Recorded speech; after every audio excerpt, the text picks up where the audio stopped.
Palestinian officials say at least 50 people were killed after Israeli airstrikes hit a refugee camp in North Gaza Tuesday. Israel's military says the strike killed a Hamas commander who was one of the leaders of the October 7th massacre. Retired Army Major and military analyst Mike Lyons joins us now. Thank you so much for being with us. Israel says the airstrike killed a Hamas leader. How do you see what happened, and how does the military go about a situation like this where they get intelligence and choose this kind of response? Well, first, Israel continues to negotiate this war on its own terms, okay? And they are abiding by laws of land warfare when countries are at war. They've warned civilians to stay away from military targets. They've dropped leaflets. They've said they were going to attack these kinds of targets. Now, in this particular situation, they had a high-value prospect. They had a high-value target that they wanted to go after.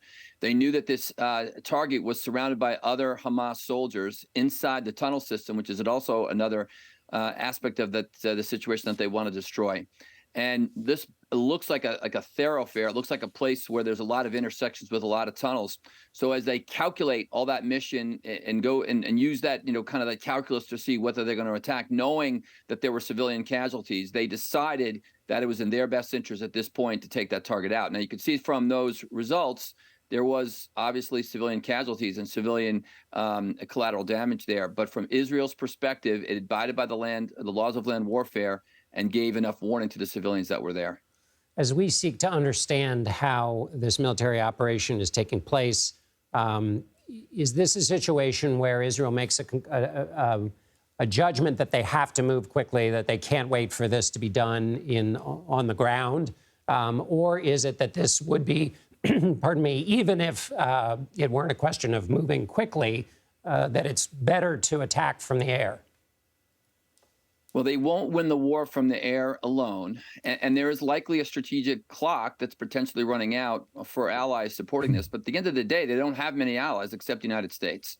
And if they had Arab allies, perhaps this would get resolved differently. If the Egyptians would help in the south with some humanitarian efforts, perhaps the Jordanians as well. But those countries have bad history with the Palestinians, and that's why they choose not to get involved. But Israel is deadly serious about being at war, and they think this is an existential threat. And I do believe that should the United States even put some kind of pressure on them, they're going to continue to negotiate and navigate this conflict in a way that minimizes IDF casualties themselves and takes out completely Hamas's capability to have any kind of military. Given that this was a refugee camp, is there any way to minimize civilian casualties when carrying out this kind of airstrike?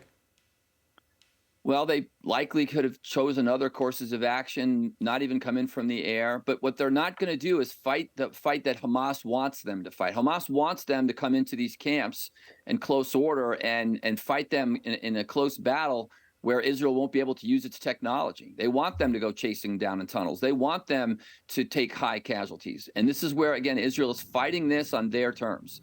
And I think in some ways we expected 10 to 20,000 troops to already be in Gaza City by now, but they're not. There's small battalions doing small raids, collecting information. They recognize that any kind of ground incursions puts the hostages at risk as well.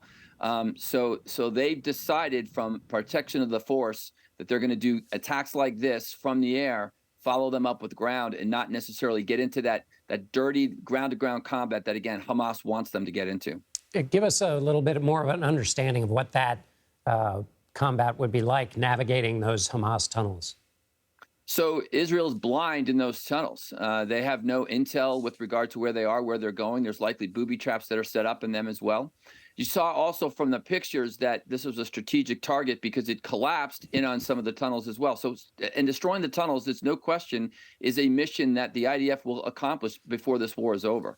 So if you just picture yourself in a location where you don't really know where you're going, you don't know which way is north, south, east, or west, and you have no idea with regard to what's on the other end. So that's the battle that Hamas wants the Israeli soldiers to fight. But Israel's not going to do that. They're not going to fall for that. They're not going to go into that trap. They're going to go into after those tunnels at the beginning and the end and look to crush them from the middle. Major Mike Lyons, thank you so much for being with us. Thanks.